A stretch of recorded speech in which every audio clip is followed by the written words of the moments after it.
Olá, sejam bem-vindos a mais um episódio do nosso podcast Missão Desenvolvimento. Eu sou o Paulo Gala e hoje vamos falar sobre bioenergias e biocombustíveis. Um tema caro, importante, super relevante para o Brasil, talvez uma das missões mais bem-sucedidas no Brasil nos últimos anos, né?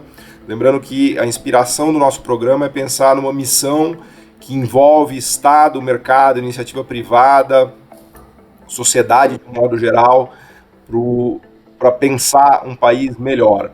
Para falar desse tema, hoje a gente recebe dois grandes conhecedores do setor, grandes especialistas no tema, que são o Arthur Milanez, que é formado pela FGV, meu companheiro de FGV, fez administração pública por lá e tem mestrado em economia industrial pela UFRJ e ingressou no BNDES em 2004 e desde 2008 é gerente de estudos relacionados aos setores agroindustriais, de biocombustíveis e alimentos. Recebemos também José Vitor Bontempo, engenheiro químico, mestre em engenharia de produção pela UFRJ, doutor em economia industrial pela École des Mines de Paris, se meu francês estiver correto, e atualmente é coordenador do GBio, Grupo de Estudos em Bioeconomia da UFRJ, e também pesquisador associado do Grupo de Economia da Energia do Instituto de Economia da UFRJ. São dois grandes conhecedores da área, que passaram praticamente uma vida trabalhando nessa área, pensando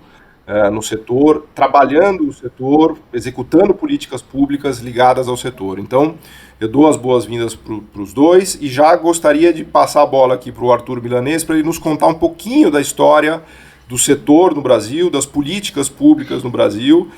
A gente brincava aqui antes do programa começar que a gente precisaria de um programa de 4 horas para poder falar um pouco sobre tudo, mas a gente vai tentar fazer isso numa conversa de 1 hora. Então eu passo para o Arthur para ele começar por onde ele achar mais legal. Arthur, seja muito bem-vindo.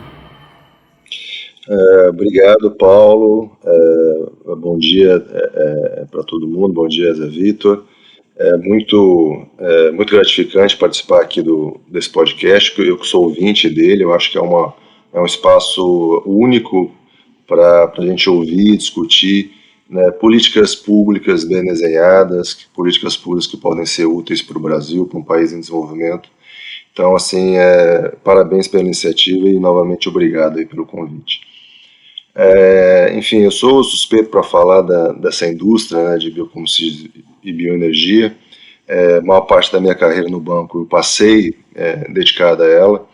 E ela tem uma história, assim, eu diria, bastante rica, né?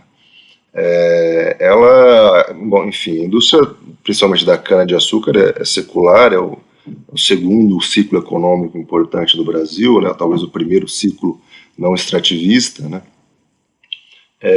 E que ajudou a financiar, né, o desenvolvimento do Brasil nos primeiros séculos de maneira muito importante. E o etanol, ele entra na história desse segmento nos anos 70, né, com o programa do Proálcool, que à época tinha como objetivo uma resposta aos choques do petróleo da década de 70, que tornaram praticamente inviável o Brasil importar petróleo e produzir gasolina, né? Então se buscou uma saída. À época não se pensava na questão ambiental, né, era muito mais uma questão econômica, né, substituição de importação. E o Brasil conseguiu, por meio de políticas públicas que envolveram, por exemplo, o estabelecimento de distribuição do etanol no Brasil inteiro, que é um legado que tem até hoje, né? Você consegue achar uma bomba de etanol do Oiapoque ao Chuí no Brasil. Tecnologias veiculares, né? O Brasil desenvolveu tecnologias de veículos a combustão a etanol que, enfim, até hoje você tem parte dela usada, né, nos veículos flex, e a gente pode falar mais para frente do futuro dessas tecnologias de veículos que usam etanol, que tem também toda uma rota tecnológica muito interessante para o Brasil. E nessas últimas décadas, né, eu acho que o setor passou por grandes transformações, né, principalmente com a questão das preocupações ambientais, que passaram a ser muito mais relevantes. Então, você tem toda uma agenda de descarbonização do setor de transportes, e o etanol ele é comprovadamente capaz de substituir até entre 80% e até 90% das emissões de CO2 que a gasolina emite. Então é uma solução ambiental muito poderosa. E você também teve, claro que em menor grau, um outro choque do petróleo, que, enfim, hoje está mais arrefecido, né, após a crise internacional de crédito, lá em 2009, que derrubou o preço das commodities, e depois também com a própria crise econômica da pandemia, que reduziu muito a demanda. Desculpa interromper, Arthur. Se a gente não queria perder o gancho aqui do etanol, que a gente começou, porque a gente vai falar bastante do período mais recente daqui a pouco, né, dos desafios e do que a gente tem pela frente, mas eu queria também já aproveitar para chamar o José Vitor para a conversa, eu acho que vale a pena a gente gastar um tempinho aqui no etanol, porque hoje em dia a gente dá de barato, né, que tem etanol, se abastece o carro, inclusive na minha época chamava álcool, né, eu lembro que eu ligava o carro, o meu pai ligava o carro e ficava meia hora o carro esquentando ali, quando estava muito frio, até hoje, né, ainda que agora tem a bomba de gasolina que dá uma ajuda, mas é uma história importante do Brasil que eu acho que a gente precisa resgatar, porque as pessoas acham que o etanol, se foi alguém lá, pegou a cana e torceu a cana e pegou aquilo e botou no carro, né, quer dizer... As pessoas não conhecem a história da indústria e a quantidade de políticas públicas que foi feita para se desenvolver um novo combustível no Brasil e as implicações, inclusive, tecnológicas, né, que foram demandadas da indústria automotiva brasileira, né? Então, já pedindo para o José Vitor dar um jumpinho aqui na conversa para contar um pouquinho disso para a gente e também para o Arthur nos contar a parte dessa história do desenvolvimento tecnológico do etanol, né? Como é que a gente foi capaz de pegar a cana e fazer combustível, Zé Vitor? A gente tem, né, Arthur, uma periodização muito interessante no etanol, né? Tem esse período heróico de criar o álcool, né, como o Paulo estava dizendo, né? Etanol é coisa recente, antigamente era o álcool, né? Que foi uma ação assim heróica e quase desesperada, né? Porque você precisava de alguma coisa que pudesse pagar em moeda local e que rodasse os carros, né? Quer dizer, então foi o pró-álcool e a possibilidade na época de você contemporizar o brutal gasto de divisas na importação de petróleo, que era da ordem de 80%. Né? Então surgiu essa primeira geração de carros, né? Quem teve, como eu tive, um Fiat 147, tem histórias para contar, né? Quer dizer, rodava. Caramba, Fiat 147, agora você me despertou aqui emoções fortes. Pô, mas tem, né? Tem histórias interessantes. Quer dizer, ele funcionava, né? Funcionava. Eu fui ao Nordeste, fiz uma viagem longa com o Fiat 147, mas com aventuras, né? E aí, a brincadeira que eu costumo fazer é que numa cidade mais fria como o Rio de Janeiro, né? Fria aí, entre boas aspas, né? No inverno, ele não pegava, né? Eu fico pensando como é que ia ser lá no sul, né? Mas esse era digamos, a fase heróica, né? Que é o primeiro etanol, né? Que no primeiro etanol não, que é o álcool, né? Que rodou como foi possível, né? Os carros no final dos anos 70, começo dos anos 80, né? Quer dizer, com adaptação dos motores e tudo, e conversão. Né? Essa é uma fase heróica da construção dessa indústria. Né?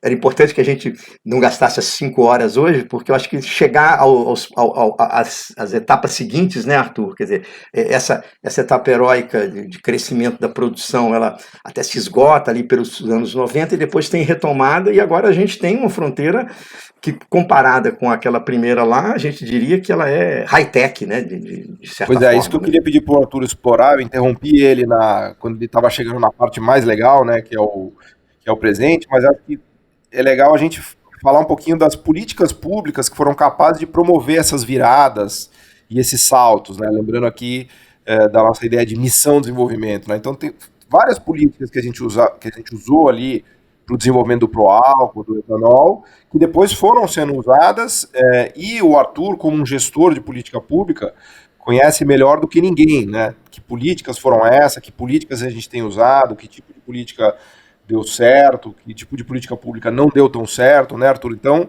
te devolvendo a palavra aqui, que eu cortei de maneira injusta, Imagina. se puder falar para a gente. Não, você está no comando. Eu falo demais às vezes mesmo. Isso aqui literalmente é uma das minhas cachaças. Então, se deixar, eu falo. Sem trocadilho, né? Mas assim, pegando um pouco o histórico, né, assim, até o pró-álcool, o Brasil, a grande política para etanol era uma pequena mistura do etanol anidro. Qual é a diferença entre o etanol anidro e o hidratado, né? O anidro é aquele que ele vai obrigatoriamente misturar da gasolina. Então, toda a gasolina do Brasil, que mesmo quem usa gasolina, está consumindo 27% de etanol, né? Então, a gasolina brasileira já né, a gasolina que você adquire no posto de gasolina já é uma das mais limpas do mundo, porque ela tem um maior percentual do mundo de mistura de etanol. Então, o que acontece com o pró-álcool é que o Brasil passa a desenvolver o etanol hidratado, que é aquele que vai direto na bomba, que você pode adquirir no posto. E aí, para isso, você precisou de políticas, né, para, primeiro, criar os canais de distribuição, colocar as bombas de etanol pelo Brasil todo, e também os veículos, as tecnologias a etanol, né? O que acontece. Só para entender, a gente era obrigado, quer dizer assim, entendo que a Petrobras levou isso adiante e que havia uma obrigação de mistura do etanol. Assim, qual foi especificamente a lei ou ali o ponto que desencadeou isso?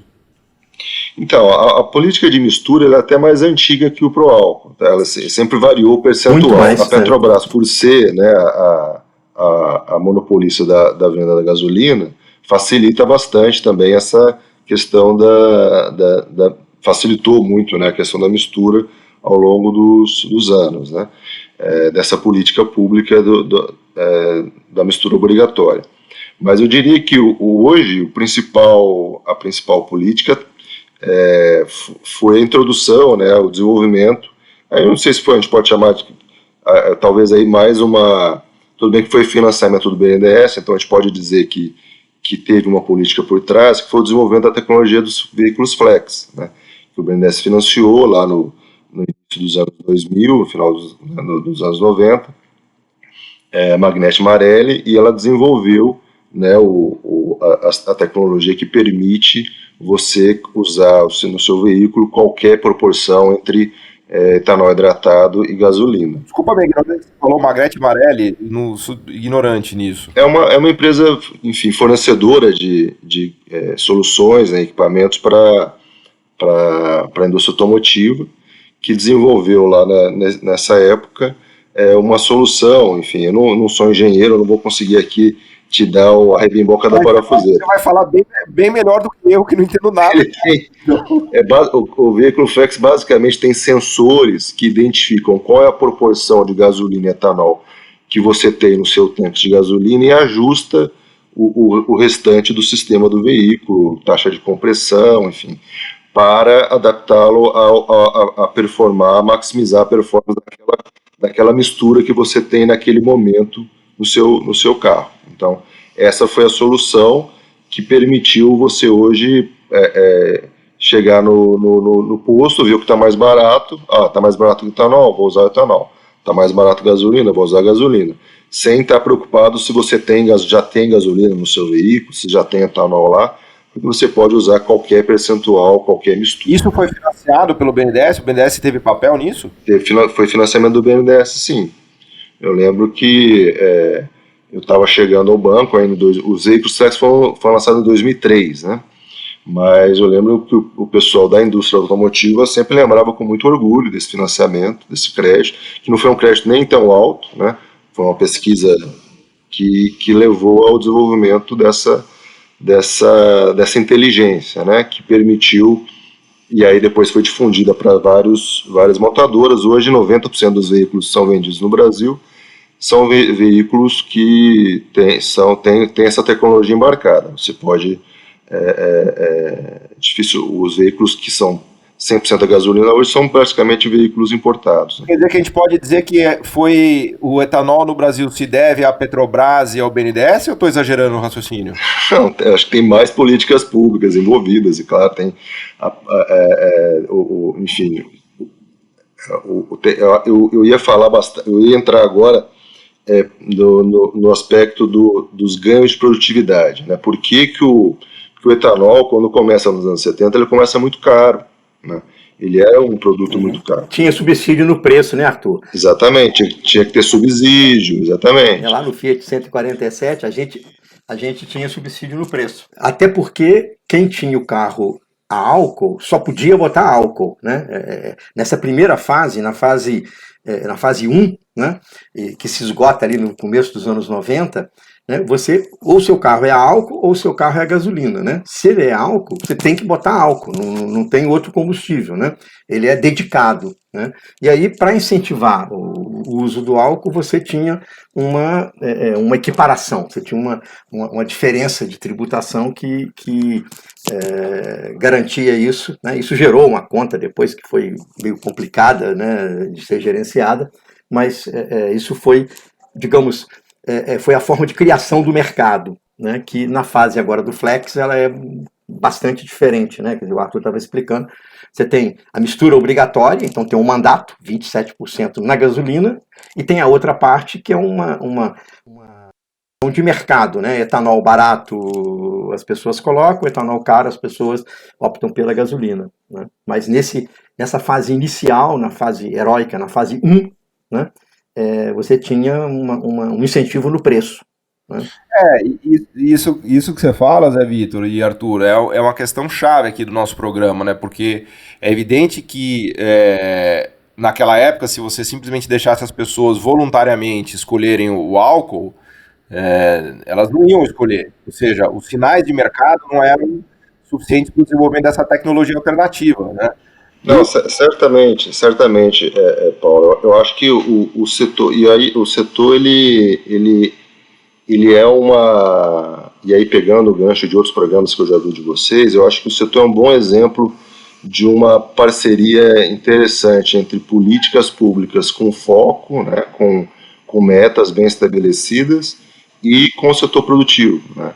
Porque, veja, não fosse também a existência de uma indústria de cana-de-açúcar para açúcar pujante, com capacidade de produzir, a gente não teria, né, essa indústria no Brasil. Vamos lembrar, a gente tem quase mais de 300 unidades produtoras de etanol no Brasil, são todas privadas. Então, assim, eu acho que é um bom exemplo, né, que você consegue, quando o Brasil coloca metas, coloca esforço tanto do setor público quanto do setor privado, a gente consegue construir coisas que ficam né, hoje o Brasil, 50% do consumo dos veículos leves do Brasil é feito com etanol, né? Você imagina se de uma hora para outra a gente precisasse importar esse volume de gasolina, né? Os impactos econômicos e ambientais disso. Então, assim, o Brasil tem hoje a cana-de-açúcar é a segunda fonte da nossa matriz energética. Às vezes as pessoas não sabem disso, né? Ela é a primeira renovável, ela está à frente da eletricidade.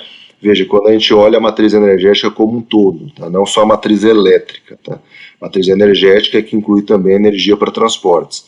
Então, essa matriz de energia, no sentido mais amplo, a primeira fonte é o petróleo, a segunda já é a cana-de-açúcar. Então, assim, o Brasil construiu uma fonte de energia alternativa que tem um potencial ainda enorme, que a gente vai falar mais para frente, e que construiu baseado muito em política pública e também no setor privado. Eu queria também dar destaque, eu estava começando a falar da questão dos ganhos de produtividade.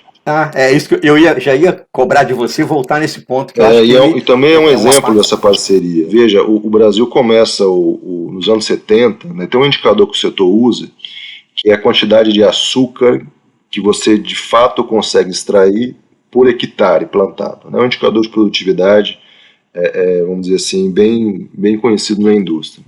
Então, quando a gente pega lá os anos 70, o Brasil tinha uma média de 6 mil quilos, né, ou 6 toneladas de açúcar recuperável por hectare. Esse crescimento, no final meados dos anos 90, esse indicador médio já tinha ido acima de 8 mil, né, um ganho de mais de 30% em praticamente aí, 10 a 15 anos. E chegou a 10 mil em meados da primeira década desse século. Então, assim, praticamente, enfim, é um crescimento muito grande, que foi fruto do quê? Principalmente ganhos na produtividade agrícola. E aí, o que determinaram esses ganhos? Melhoramento genético, que foi feito basicamente por 2 grandes grupos. Um grupo de universidades públicas federais, que reuniu das universidades públicas federais dos principais estados canavieiros, né? Que tem um grupo chamado RIDESA, que desenvolveu boa parte dos materiais de cana-de-açúcar novos que a gente tem no Brasil, que foram introduzidos, né, ao longo desse tempo todo, e também o Centro de Tecnologia Canavieira, que é uma iniciativa da antiga da Copersucar, que a Copersucar era a reunião de usinas, né, para ganhar força na comercialização do açúcar mundial. É até carro de Fórmula 1 patrocinado. Isso, exatamente.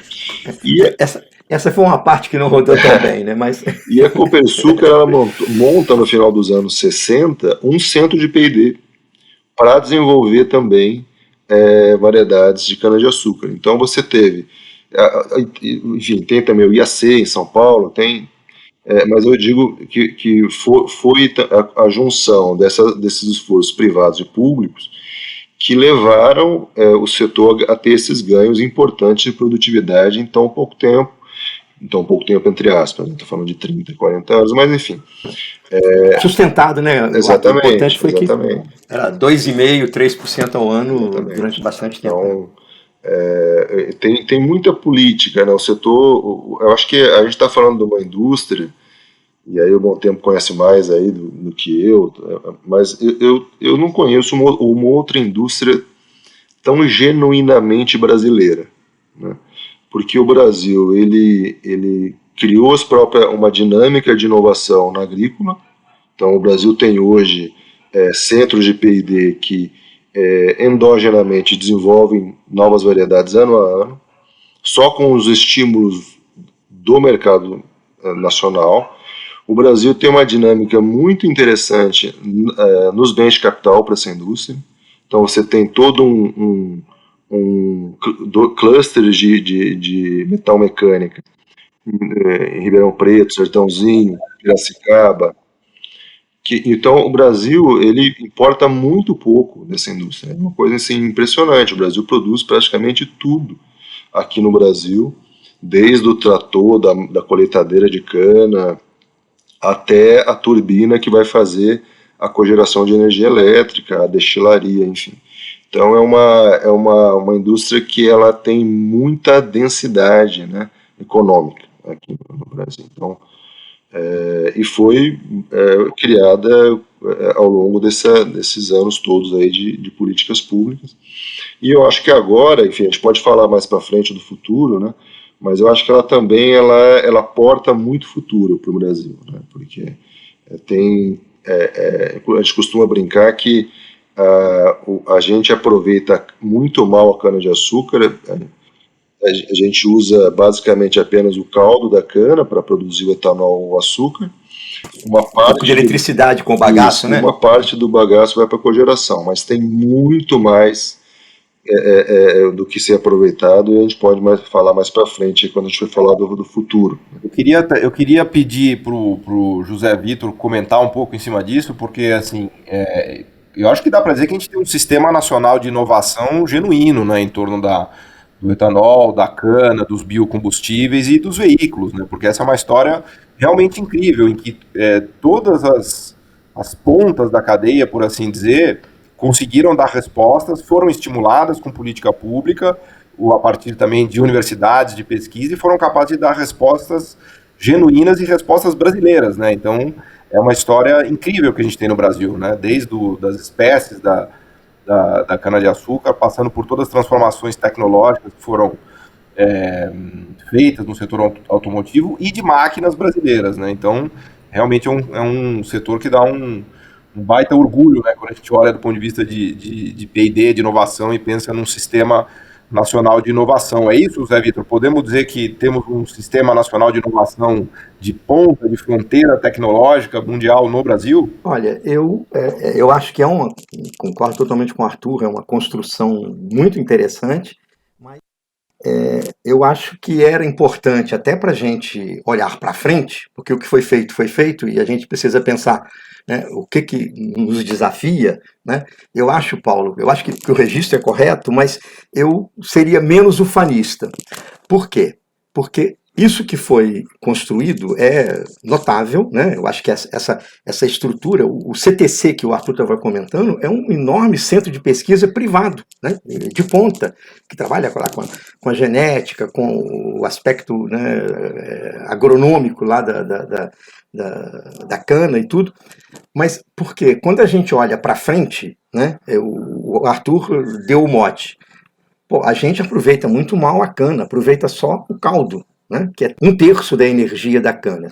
E o que é para frente? Para frente é o aproveitamento sustentável, né, com parâmetros ambientais rígidos, né, e econômicos, né, e sociais, né, dessa indústria. Né? É importante fazer um contraponto aqui, Zé Vitor. É importante falar do lado ruim também. Não vamos só falar do lado bom, fala do lado ruim. Isso. É importante reconhecer que né, a indústria que gerou o pró-álcool era uma indústria com acusações, quer dizer, era um sistema, né, com acusações do ponto de vista, não passava no ESG de hoje de jeito nenhum. Bem longe. Né?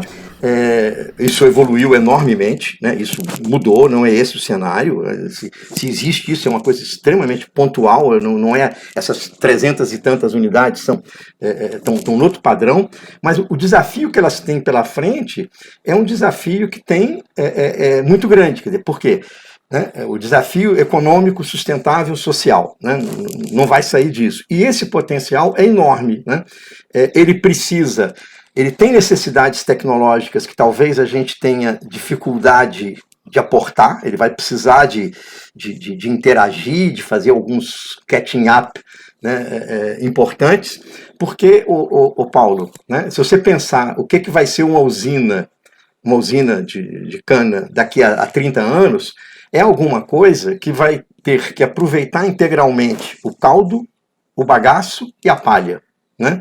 Ela vai ter que pegar a vinhaça, que já começa a acontecer, e valorizar, fazendo, por exemplo, um biogás. Né?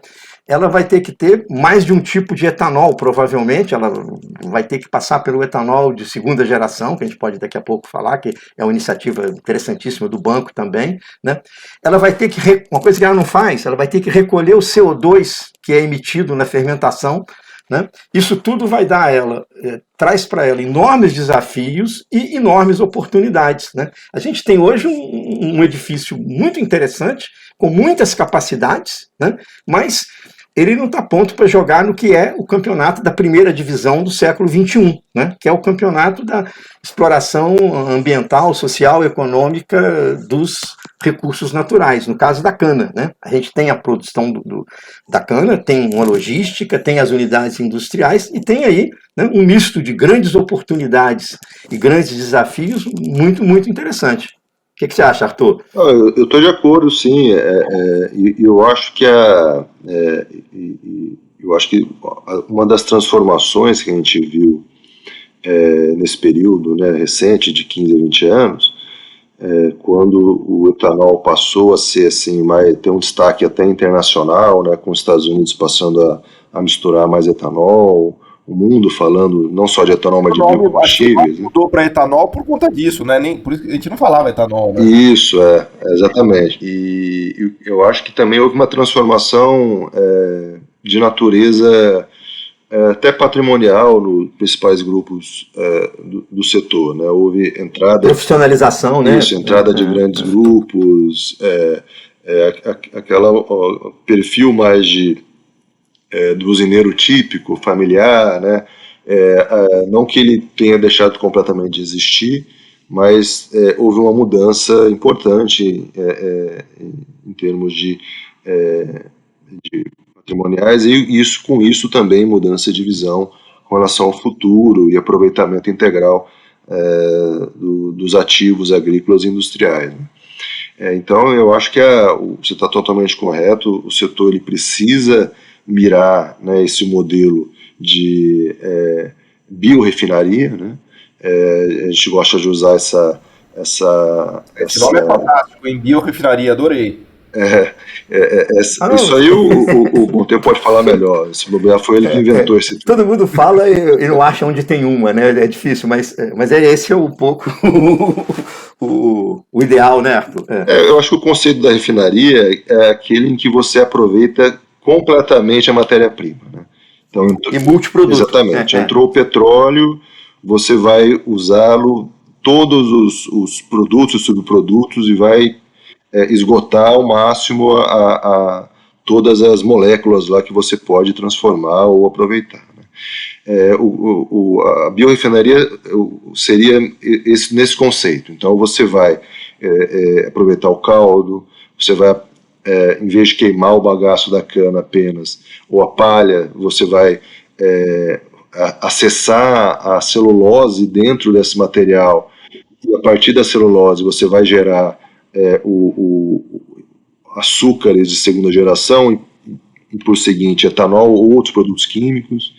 Você vai aproveitar o subproduto desse processo, que é a lignina, e vai dela também, tem toda uma rota química que você pode aproveitar. Para cada litro de etanol que é produzido, você tem 12 litros de vinhaça, 10 a 12 litros de vinhaça. Então é um subproduto gigantesco e que pode ser aproveitado, por exemplo, para biodigestão e produção de biogás, né? O biogás você pode tanto gerar eletricidade, mais eletricidade renovável, ou você pode purificar esse biogás e você vai chegar no biometano, que é sucedâneo do diesel, né? Ele é equivalente ao GNV. Então você pode, por exemplo, substituir o diesel que é utilizado em caminhões, ônibus, máquinas agrícolas, então, e retirar talvez o principal hoje ainda input de origem fóssil nessa equação ambiental dos biocombustíveis. Peraí que você me deixou fascinado, vocês me deixaram fascinado com essa ideia da biorefinaria, e eu queria explorar ela um pouquinho mais, porque você não pode falar um negócio desse assim e ir embora, né? Então, peraí. Eu queria fazer uma pergunta para vocês dois, né? Primeiro a ideia da biorefinaria, né? E lembrando do mote do nosso podcast, que é a missão, né? Uma missão que demanda políticas públicas, mercado, iniciativa privada, instituições de pesquisa. Então a primeira pergunta que eu faria para vocês o mercado desenvolverá essa biorefinaria? Até que ponto os estímulos de mercado e os preços de mercado são hoje capazes de transformar nossas refinarias em biorrefinarias, que é a questão chave para discutir meio ambiente, né? Então essa é a primeira pergunta que eu faria, e a segunda pergunta, obviamente, a minha resposta é que não, mas vocês que são os especialistas e os grandes conhecedores. E a segunda pergunta, como desdobramento que eu faria que tipo de estímulos de políticas públicas a gente pode usar, e imagino que o BNDES já esteja, inclusive, fazendo isso, para induzir o mercado, para levar o mercado, para mostrar ao mercado o potencial futuro lucrativo disso, porque depois, quando a tecnologia dá certo e o mercado enxerga e começa a ganhar dinheiro, aí vai que é uma beleza, né? Então, é evidente que as tecnologias ambientalmente sustentáveis podem ser muito lucrativas. A questão é como a gente faz esse pulo do gato, né? Então, eu pedi primeiro para o José Vitor nos falar um pouquinho disso, né, da visão de como a gente transforma uma refinaria numa biorefinaria, e depois o Arthur vai nos contar como ele já está fazendo isso a partir do BNDES. Né? Pois é, Paulo. Não, é uma pergunta que vale muito, né, pela complexidade, pela quantidade de reflexões que a gente tem que desenvolver, que é a estruturação desse ecossistema, né, em torno de uma biorefinaria. Tem um trabalho do pessoal da OCDE, que é o Jim Philp, que coordena e tal, que é uma figura até interessante, e que ele começa dizendo assim, olha, construir a unidade industrial é fácil. E lá no Brasil tem 300, 400, não sei quantas, se contar etanol e biodiesel, né? Você vai chegar a algumas boas centenas. O difícil é você ter uma estruturação ali de inovação, que ele chama de ecossistema da bioeconomia, né? Então, essa é uma questão, né? Quer dizer, a cana é um exemplo de uma situação onde você tem início de biorefinaria, tem uma etapa inicial, e você tem um monte de desafios que a gente estava comentando aqui, o Arthur estava comentando, estudar essas oportunidades, como destrinchá-las e observar quais são aquelas que são mais difíceis, mais fáceis, que inovações são necessárias, tecnológicas, não tecnológicas, por exemplo, de modelo de negócio, que capacidades têm que ser desenvolvidas. E isso faz um mix bastante complexo, né? O Arthur contando ali falou, não, aí tem a celulose que eu tiro do bagaço, e com essa celulose eu posso ir até o açúcar, quebrando a molécula de celulose, você chega na glicose, e aí faço o etanol. Eu tenho outros caminhos de valorização da própria celulose, eu posso fazer produtos à base de celulose, nanocelulose, tem uma série de produtos. Quer dizer, então, o espectro de oportunidades, ele é absolutamente em aberto. O desafio é a imaginação dos técnicos, né? E nesse conjunto de oportunidades, eu acho que tem algumas coisas intermediárias e coisas bastante avançadas em termos tecnológicos, né? Eu acho que é um mix dessas questões todas. Talvez, né, Arthur, a questão do biogás seja uma questão que com 2, 3 coisas de regulação do mercado, isso deslanche, né? E já começa a ser feito, né? Eu acho que vocês começaram a ter uma iniciativa no biogás, né? Não sei a quantas anda, mas eu já tenho visto algumas usinas que têm tomado essa iniciativa, né? É onde a tecnologia é acessível, a tecnologia não é complexa, né? A utilização do produto do biogás, seja para biometano, né, também não é enormemente complicada. Teria uma outra oportunidade, só para mostrar como é que as oportunidades são absolutamente enormes, que se fala muito agora do hidrogênio, do biohidrogênio, ou do hidrogênio verde, que podia derivar do biogás também. Dá para tirar da cana, José Vitor, até isso sai da cana? Da vinhaça, cada litro de etanol dá 12 de vinhaça, 10 a 12 de vinhaça. Essa vinhaça é um líquido que no início do proálcool, lá nos anos 70, jogava no rio, quer dizer, era um descarte completamente agressivo, inaceitável, porque é um líquido que tem uma demanda orgânica, um conteúdo orgânico muito alto, né? Ele depois passou a ser usado em fertirrigação, que tem uma possibilidade de uso interessante, mas que tem seus limites, e hoje a tentativa é produzir um biogás, né? Faz essa biodigestão, você tem o biogás que é rico em metano e tem um resíduo que é um fertilizante que vai ser usado na própria plantação da cana. A partir do biogás, tanto pode gerar eletricidade, né, como qualquer gás natural, esse é um gás natural não fóssil, né? E pode movimentar veículos. O que o Arthur estava dizendo é que os caminhões que movimentam toda a usina, que vão colher a cana, que trazem, que vem, são a diesel, né? Se eu transformo isso a biogás gerado, a biometano gerado no próprio processo, quer dizer, eu vou melhorar a nota ambiental extraordinariamente da minha usina, né? Tem outras coisas que melhorariam, né? E esse biogás ou biometano, ele facilmente vira hidrogênio. Uma reforma, ele vira hidrogênio. Então, todo o AUE que se faz hoje na busca do hidrogênio verde, né? Essa seria, eu não sei se é a melhor oportunidade, de repente pode ser que não, pode ser que sim, mas só para mostrar que é muito amplo, muito complexo, e inclusive em alguns casos, por exemplo, se eu for mexer com uma biotecnologia muito avançada, provavelmente o país vai estar atrasado em relação a outras, a fronteira dessa pesquisa, dessa indústria. Então a gente vai ter aqui, né, algumas dimensões que vão cair no catching up, que você vai ter que ter um programa, isso chegando nas políticas, que leve em conta, né,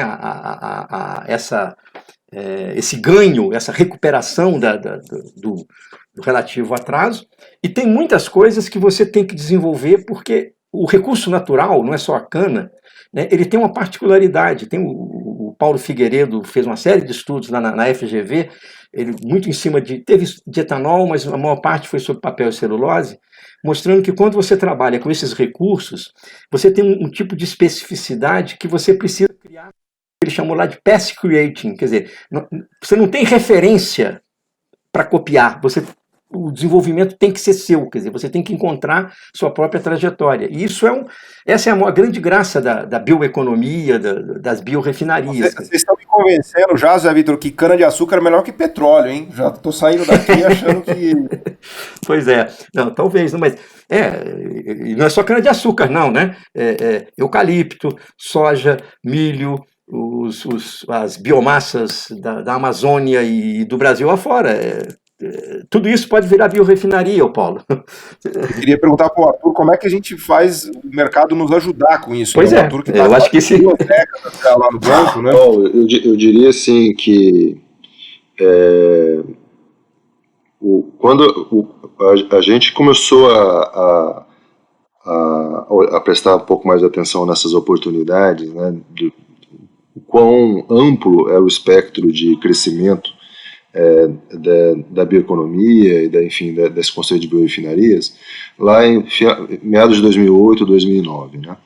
E aí, em conjunto com a FINEP, à época, isso inclusive foi uma inovação, à época, do ponto de vista até institucional, o BNDES e a FINEP fizeram uma parceria e lançaram um programa, né, na época, cujo nome era PAIS, era o Programa Plano de Apoio à Inovação Tecnológica nos setores sucroenergético e sucroquímico. Então, nós, no nível técnico, né, enfim, antes do BNDES eu trabalhei 3 anos na FINEP, então eu conhecia as pessoas lá, então por essa facilidade eu me juntei às pessoas em nível técnico também que cuidavam do tema na FINEP, e a gente fez um diagnóstico, né, um estudo, e eram muito amplas oportunidades, como o Bom Tempo falou, tem N matérias-primas possíveis, N tecnologias de converter essa matéria-prima em N produtos finais. Então, assim, N é o cubo de possibilidades. Né? Então, assim... N elevado a N.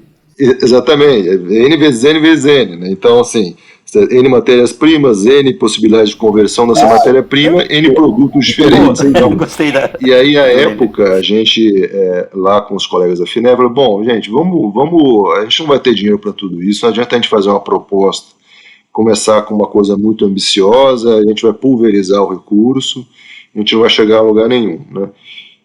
Então, a gente, olhando as matérias-primas no Brasil, à época a gente se convenceu que, pelo potencial ainda inexplorado da cana, a gente deveria, e também vamos dizer assim, pelo estabelecimento de um setor produtivo pujante, capaz de investir, ou a gente imaginava que a gente poderia induzir uma resposta nesse setor produtivo, a gente resolveu definir, então, a cana-de-açúcar, os processos biotecnológicos como processos de conversão preferenciais e, como produtos finais, etanol e bioprodutos da sucroquímica. Então a gente conseguiu, desse universo muito amplo, reduzir um pouco o escopo, e aí, enfim, a gente teria recurso e também braço para poder administrar um fomento como esse. E, para nossa surpresa, a gente colocamos a chamada pública na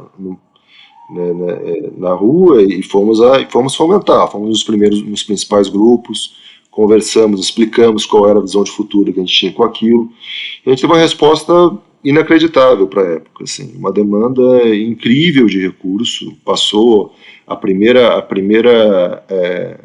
leva de consultas, eu lembro que o orçamento do programa era de R$1 bilhão, a gente recebeu mais de 10 bilhões em consultas. Né?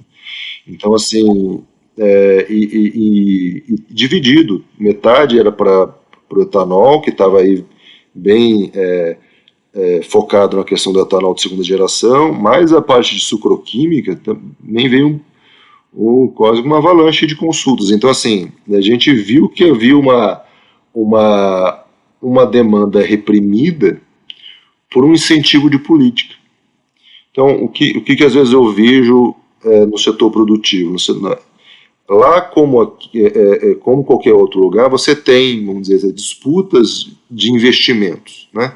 Investimentos são classificados nos grupos privados em relação a risco, retorno, prazo, né, de retorno. E muitas vezes, se você coloca uma política pública para que está ali incentivando um investimento que tem um pouco mais de risco e um retorno um pouco mais de longo prazo, o sujeito que defende essa ideia lá dentro, se você dá uma política pública, ele ganha um argumento poderoso. Então, muitas vezes, o que a gente viu, que eram projetos que estavam lá, vamos dizer assim, aguardando a vez dentro do grupo, quando você abre uma janela de oportunidade, isso é um argumento muito poderoso internamente na empresa, porque o sujeito diz assim, olha, ou a gente faz isso agora, ou talvez a gente não faça mais, porque o meu concorrente vai aproveitar a oportunidade. O que você está falando é tão fantástico que eu vou ser obrigado a te interromper de novo. Eu estou me segurando aqui para não interromper mais, mas sempre que a gente fala de inovação tecnológica e transformação tecnológica, uma das variáveis mais importantes é justamente risco, né? Porque quando você vai fazer uma coisa nova, não há garantia de sucesso daquilo. Então, Sim. o tema-chave aqui do nosso Missão de Desenvolvimento é como administrar esse risco, como reduzir o risco e como induzir o setor privado a tomar esse risco que a política pública enxerga como um risco que vale a pena correr e que vale a pena investir, inclusive, porque vocês, da ótica de gestão pública, estão pensando na melhora do país, do ambiente, de questões sociais, ambientais, que não necessariamente a empresa está pensando, né? Então, eu achei incrível isso que você falou, porque você dá um tiltzinho ali, para usar uma palavra em inglês, ruim, mas você dá uma espécie de uma entortada no balanço de risco, em que você favorece a tomada de risco do setor privado que originalmente não tomaria aquilo, né, que vamos dizer assim, está faltando só um empurrãozinho, né? E ainda com a coisa da concorrência, que você colocou, que é incrível, porque também o setor privado fala, putz, se eu não fizer isso, meu concorrente fizer isso e der certo, eu estou ferrado. Então você muda um pouco o balanço de risco privado para fazer com que ele tome mais risco e um risco benéfico para fins públicos, né? Isso. É um pouco aquela máxima, né? A política pública muitas vezes precisa alinhar o retorno privado ao retorno social. Então, eu acho que é isso que a política pública, no caso do país, apontou aquilo que o diagnóstico estava mostrando, que geraria mais retorno do ponto de vista econômico, social para o país, né? E gerou os incentivos para aquilo. Automaticamente gerou interesse privado naquela direção. Só para dizer que vocês fazem isso muito melhor que economista, tá? O economista ele só atrapalha, na verdade, porque muitas vezes eles pedem vocês, que são os grandes conhecedores, né, do assunto, de fazer isso que deve ser feito, né? Então o economista ele é muito bom para contar uma história, mas muitas vezes ele realmente atrapalha, né? Desculpa, eu não interrompo mais. Então, mas eu acho que então aí voltando, né? Então a gente teve essa demanda muito interessante, muito importante. O que mostrou, mais uma vez, que é a necessidade dessa articulação público-privada, né? Então, assim, a BNDES e FINEP fizeram um diagnóstico no sentido de o que vai gerar, o que das oportunidades de desenvolvimento, qual está mais próximo da indústria, qual seria o que vai gerar mais interesse para a indústria no curto e médio prazo, e que hoje não está, vamos dizer assim, na primeira linha de opções, né? Então, cria-se um incentivo e acelera-se essa tomada de decisão, que é o que ficou para mim dessa experiência lá de 2011, 2014, das edições aí do país, tanto da parte industrial como da parte agrícola. E hoje a gente tem os legados. Então, a gente tem a Raízen anunciando, se não me engano, mais 3 unidades de etanol celulose, então assim, etanol de segunda geração. Acho que é interessante a gente falar um pouco do etanol de segunda geração. Ele foi um investimento que só os Estados Unidos, em recurso público ou privado... Só para entender melhor, o que é esse etanol de segunda geração? Não, o etanol de segunda geração é o que vem da celulose, né? É o que vem do bagaço ou da palha da cana, em que você usa uma série de biotecnologias que conseguem separar dessa matéria-prima vegetal, do bagaço e da palha, a celulose de outras componentes. E uma vez que você separa a celulose, você pode transformá-la em açúcar e, em seguida, em etanol ou outros produtos, como o Bom Tempo já comentou. Mas lá, né, nessa época, em 2008, 9, 10, 11, havia e existe até hoje, uma corrida internacional, mundial, para você acessar esse material, né, esse etanol de segunda geração.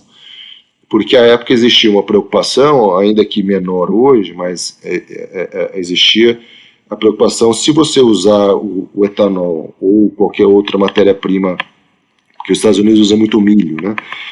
Usar essas matérias-primas alimentícias para a produção de biocombustíveis, se você fizer isso a uma escala mundial muito grande, você pode elevar o preço dessas commodities e, enfim, trazer prejuízos para o preço dos alimentos, né? E então havia uma corrida mundial, foi só os Estados Unidos, enfim, uma estimativa aqui grosseira, em 10 a 15 anos, certamente investiu entre recursos públicos e privados algo superior a 10 bilhões de dólares para tentar desenvolver essa tecnologia. E a Raízen finalmente anunciou, é a primeira no mundo, né, a anunciar uma segunda unidade, né, porque várias empresas anunciaram a primeira unidade para tentar desenvolver essa tecnologia. O Bom Tempo pode falar um pouco mais de como funciona o desenvolvimento tecnológico de processos industriais.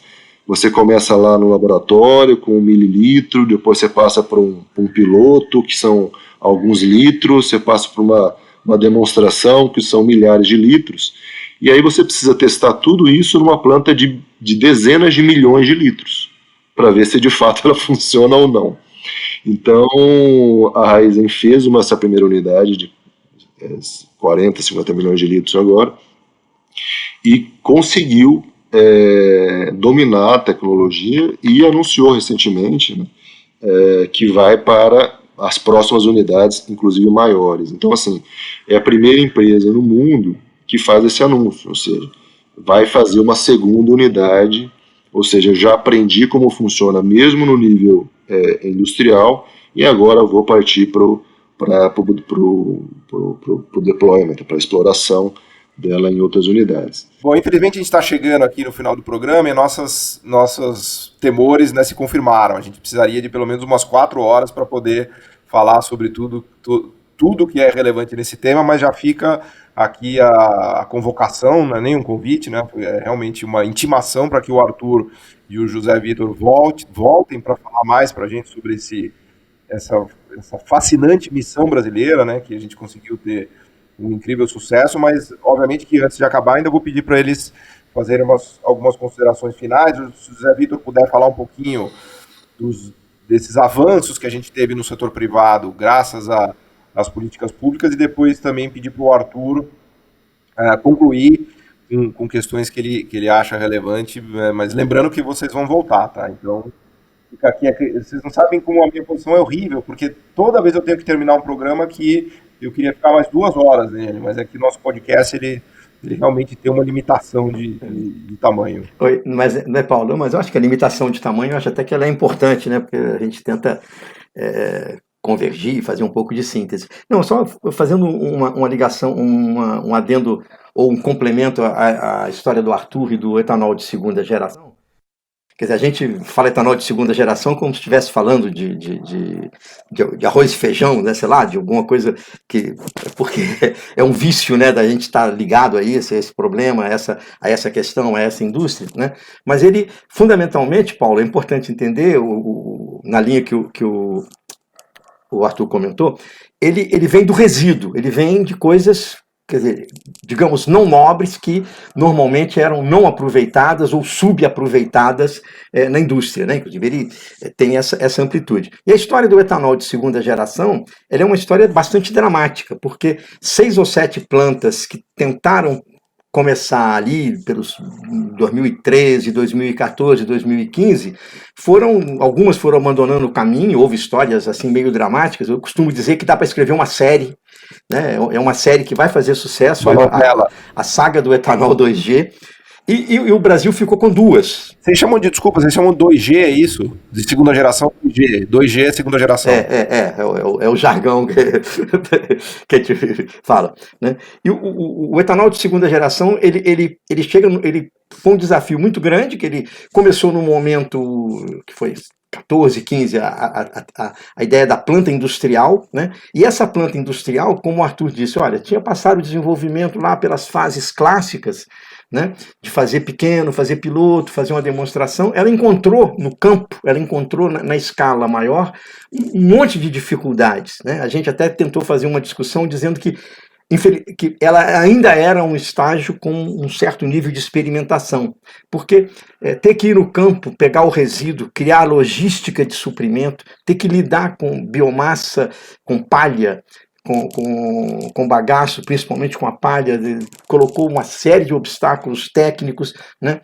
E esse processo todo teve muitas ineficiências que, ao longo desses 5, 6 anos, as empresas ficaram tentando resolver, né, com dificuldade de atingir a escala prevista, né, normalmente prevista. E esse anúncio agora da Raízen, ele é muito importante, ele é marcante, porque é o primeiro no mundo que tem a convicção, a clareza que, olha, vou fazer a segunda planta. Significa que ele aprendeu o suficiente naquela tecnologia, né? E nesse processo todo, restaram 3 empresas. Tem outras vindo, né? Mas nessa primeira geração, restaram 3. Né? 2 no Brasil e 1 nos Estados Unidos. Quer dizer, então, esse foi o esforço lá do país, lá de 2011, 2012, né? Que eu acho que eu concordo com o Arthur, tem um legado. Né? Eu acho que, certamente, todas as políticas, e eu acho que isso é uma coisa muito importante, quer dizer, a gente tem que valorizar as políticas, mas ao mesmo tempo cobrar bem desenhadas, né, que considerem o lado push da tecnologia, mas também o lado pull do mercado, né? Talvez, no caso do etanol 2G, essa parte do mercado tenha alguma coisa que a gente possa cobrar, mas acho que é um processo muito interessante, foi um avanço, né? E acho que a gente estaria hoje, né, 10 anos depois lá do país, lá de 2011, 2012, na hora de pensar em uma nova agenda, né, voltada para a biorefinaria, para o avanço da bioeconomia, né, quer dizer, com desafios, né, fáceis e desafios bastante difíceis. Né? Acho que isso é isso, quer dizer, a gente está aqui com um volume de oportunidades muito grande na mão, ou ao alcance dos nossos esforços. Muito obrigado. Fantástico, Zé Vitor. Muito obrigado, Arthur. Suas considerações finais sobre o nosso futuro. Obrigado, Paulo. Obrigado. Eu estava preocupado em falar agora mais um pouco, porque preciso passar por 2 pontos aqui que, enfim, acho que acabou derivando a conversa para outros lados e não tive tempo para abordar. São 2 políticas públicas. Uma delas que eu coloco assim como paradigmática ao nível do que foi o Proálcool nos anos 70, que foi aprovado no final de 2019 e está em implementação desde o início do ano passado, que é a política do RenovaBio. O RenovaBio é de uma sofisticação e inteligência que eu diria que deveria servir de estudos aí para os economistas do desenvolvimento, porque é algo que quando a primeira vez que eu ouvi, né, sobre essa ideia, eu confesso que eu fui muito cético. Eu jamais imaginei que algo desse nível pudesse ser criado no Brasil. O RenovaBio, ele é uma política em que associa incentivos de política pública com a força do mercado. Por quê? A política, ela tem um mecanismo que exige, por força de decreto, né?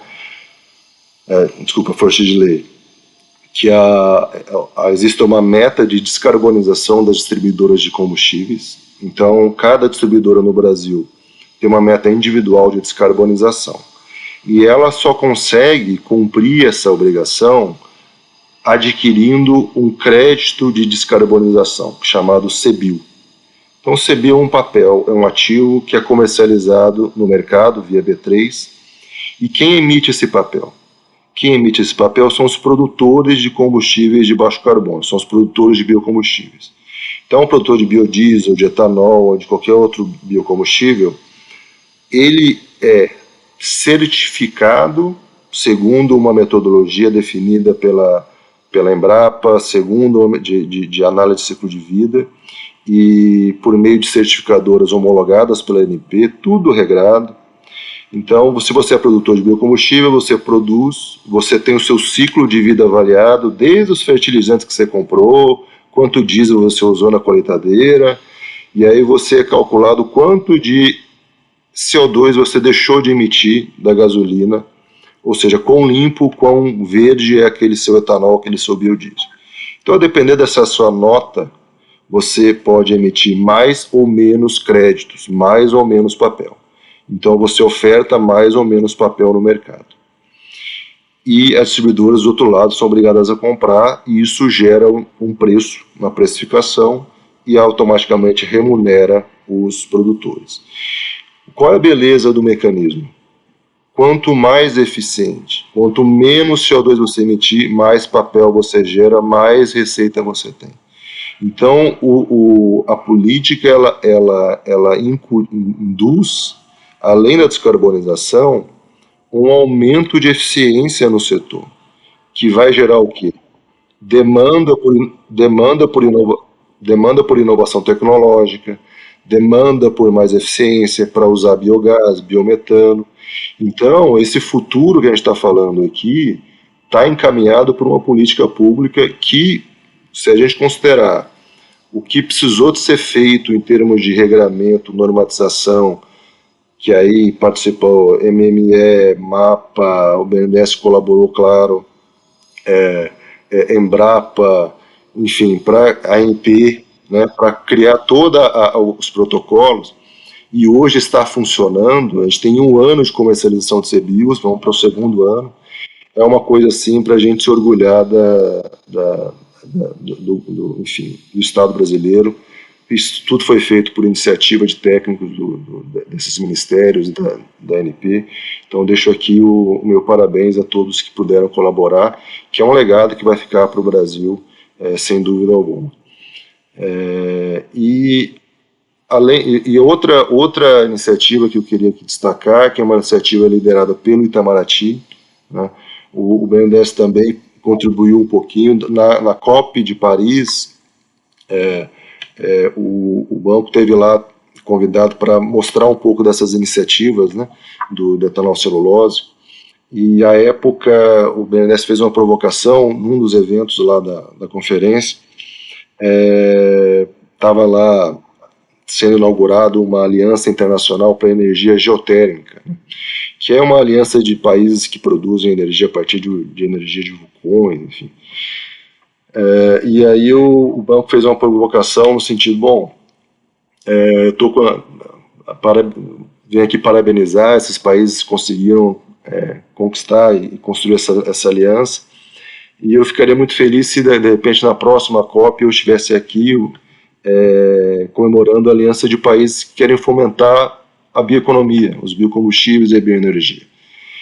E a aceitação foi tão interessante que já na COP do ano seguinte o Itamaraty foi capaz de construir e costurar uma aliança de 20 países, que incluem Estados Unidos, China, Índia, Reino Unido, França, entre outros países importantes do mundo, justamente para fomentar os bioprodutos, os biocombustíveis, a chamada Biofuture Platform, que hoje ela está tão consolidada que a secretaria passou a ser da Agência Internacional de Energia. O Brasil ainda é o co-chair, mas assim, é uma iniciativa que ajuda a alinhar interesses dos países, a ter intercâmbio de políticas públicas, tecnologias, e certamente vai ajudar a transformar os bioprodutos, os biocombustíveis em commodities internacionais, E, naturalmente, num mundo em que essas commodities de baixo carbono são transacionadas, são valorizadas, o Brasil vai se beneficiar. Então, que não podia terminar o programa sem fazer esses dois destaques aí de duas políticas públicas que eu acho que são exemplos aí e que vão ajudar o setor a se desenvolver e caminhar para esse futuro de biorrefinarias que a gente comentou antes. Muito obrigado aí, Paulo, pela oportunidade. Fantástico, Arthur. Muito, muito obrigado, José Vitor Bom Tempo, Arthur Milanês, por essa aula, né, essa aula magistral que vocês nos deram aqui hoje sobre a história, né, do setor de biocombustíveis no Brasil, de bioenergia ou de biorrecursos, né? A gente vê que o Brasil conseguiu fazer muita coisa, que mais do que isso, que o nosso potencial é gigantesco, né? Que a gente pode fazer ainda muito, muito, muito mais, né? E essa é provavelmente uma das missões mais interessantes que a gente tem adiante, mas uma missão que vai demandar o que todas as missões demandam, né? Articulação, participação da sociedade, do governo, das políticas públicas, das empresas, do setor privado, dos institutos de pesquisa, das universidades, né? Como a gente tão bem já fez no passado e também em outros setores. Então, eu agradeço aqui de coração pela presença de vocês dois, que militam nessa área, né, que fizeram da vida de vocês uma missão nessa área, né, tanto em termos de pesquisa, né, quanto em termos de prática, né, participando de políticas públicas, desenhando políticas públicas, pensando o setor e pensando o Brasil acima de tudo. Então, muito, muito obrigado, e já fica aqui, não é nem o convite, mas a intimação para que vocês voltem para a gente falar sobre esse tema no futuro. Muito obrigado.